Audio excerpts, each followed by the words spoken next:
All right, here we are. Big delivery day today for the '08 Lamborghini Murcielago Roadster. We pretty much touched and redid every single part of this car. It came to us, it was a used car. Gentleman bought, great customer, and had a radar detector. He preferred the Escort, so we installed a red line 360 Ci. We made this little pot to literally mimic this, and we actually got the inspiration from our Easy Pass, which is pretty cool. So that is in line of sight as good as you can get in this particular vehicle. It also has a warning LED. I'll talk about that in a minute. We have laser done by ALP, so when those go off, it'll actually warn in the ghosted side piece right there, so you cannot miss it. So you have audible and visual warning.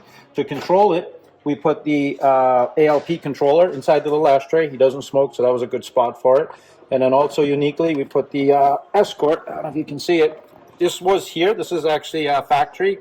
So we actually just recessed it right into that. So that's a really nice spot if you want to control the volume or mark it or do any of the settings adjustments.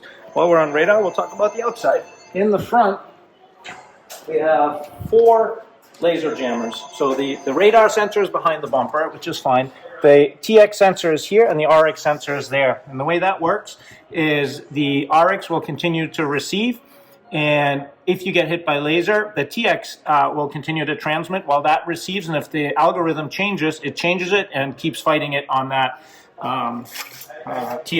transponder. And the same thing on here. And then we added 2 more for protection in the back. That's symmetrically with the big ones on the outside, the little ones on the inside. But in the back, we just did 1 of each.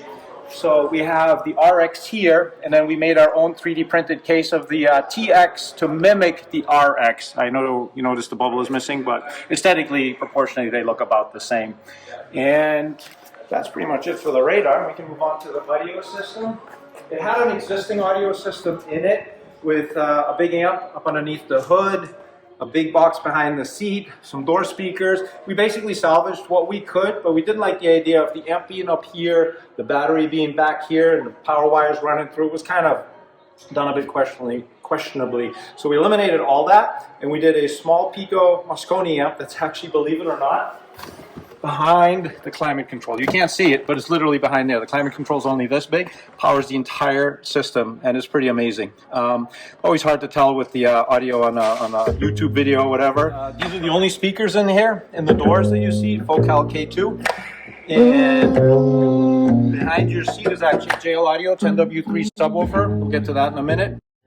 We recessed the sub-control knob into it so you can turn the bass down or up. And that makes a nice impact. Again, the amplifier's underneath there. It's running in tri-mode, which is something new. Basically running the 2 front speakers and then bridging the other 2 channels for the sub, and it's worked out pretty well. We've gave it a good workout, and so far we've had really good luck with it. If you move this seat up, this was a pre-existing enclosure. We basically just modified it. If we were to design it from scratch on these cars, we actually mount the sub in the footwell, as you've seen us do. But this worked quite well, and it didn't make sense to reinvent the wheel on that one, so we just modified it, improved upon it, and going with it. So that's the audio part of it. Also did sound deadening where necessary. And Mike did a lot of the fabrication and the installation on that. It was a collaboration between him and I doing this. Coley knocked it out of the park with the exterior, the visual effects of it, and the car came to us with some PPF on the front. We removed the sketchy areas, or the ones that weren't done that well, paint corrected the entire car. Coley, you can take it from here. I got a list. It was a long project, so we need lists to remember all the stuff we did. So, like you said, we removed the film, prepped the whole car, got it ready for paint correction.